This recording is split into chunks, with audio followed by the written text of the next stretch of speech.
Guys welcome to my YouTube channel traditional food walls. ಇವತ್ತು potato lollipop ಮಾಡ್ತಾ ಇದ್ದೀವಿ. ಅದಕ್ಕೆ ಬೇಕಾಗಿರೋ ಪದಾರ್ಥಗಳು ಬ್ರೆಡ್ಡು ಮಿಕ್ಸಿಗೆ ಹಾಕಿ ಇಟ್ಕೊಂಡಿರೋದು, ಪೊಟ್ಯಾಟೊ ಬೇಯಿಸಿ ತುರುಬಿಟ್ಕೊಂಡಿರೋದು, ಪೆಪ್ಪರ್ ಮಸಾಲ, ಕಾರ್ನ್ಫ್ಲೋರ್, ಕೊತ್ತಂಬರಿ ಸೊಪ್ಪು, ಧನಿಯಾ ಮಸಾಲ, ಗರಂ ಮಸಾಲ, ಚಾಟ್ ಮಸಾಲ, 2 ಮೆಣಸಿನ್ಕಾಯಿ, 1 ಈರುಳ್ಳಿ. ನೋಡಿ ಗಾಯ್ಸ್, ಇವಾಗೆಲ್ಲ ಹಾಕಿ ಮಿಕ್ಸ್ ಮಾಡ್ಕೊತಾ ಇದ್ದೀವಿ. ಬ್ರೆಡ್ ಹಾಕ್ತಾ ಇದ್ದೀವಿ, ಕಾರ್ನ್ಫ್ಲೋರ್ 2 ಸ್ಪೂನು, ಪೆಪ್ಪರ್ ಮಸಾಲ,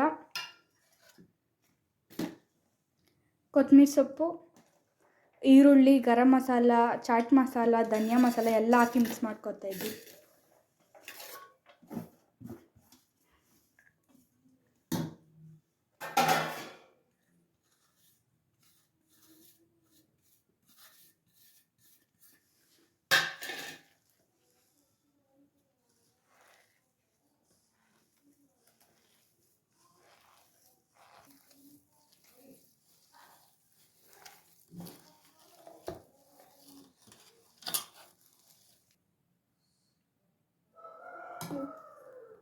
ನೋಡಿ ಗಾಯ್ಸ್, ರುಚಿಗೆ ತಕ್ಕಷ್ಟು ಉಪ್ಪು ಹಾಕ್ತಾ ಇದ್ವಿ. ನೋಡಿ ಗಾಯ್ಸ್, ಈ ಥರ ಉಂಡೆ ಮಾಡ್ಕೊಂಡಿದ್ದೀವಿ.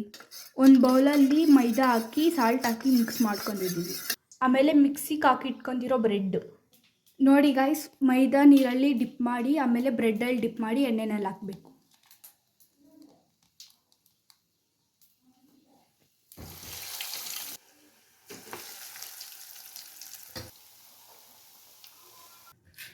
ನೋಡಿ ಗೈಸ್, ಈ ಥರ ಬರಬೇಕು. ಈ ಥರ ಬರೋವರೆಗೂ ಚೆನ್ನಾಗಿ ಫ್ರೈ ಮಾಡ್ಕೋಬೇಕು. Guys, potato lollipops ready. ತುಂಬ ಚೆನ್ನಾಗಿ ಬಂದಿದೆ. ನೀವು ಒಂದ್ಸಲ ಟ್ರೈ ಮಾಡಿ ನೋಡಿ. ಸಬ್ಸ್ಕ್ರೈಬ್ ಮಾಡಿ, ಲೈಕ್ ಮಾಡಿ, ಕಮೆಂಟ್ ಮಾಡಿ, ಶೇರ್ ಮಾಡಿ. Thank you guys.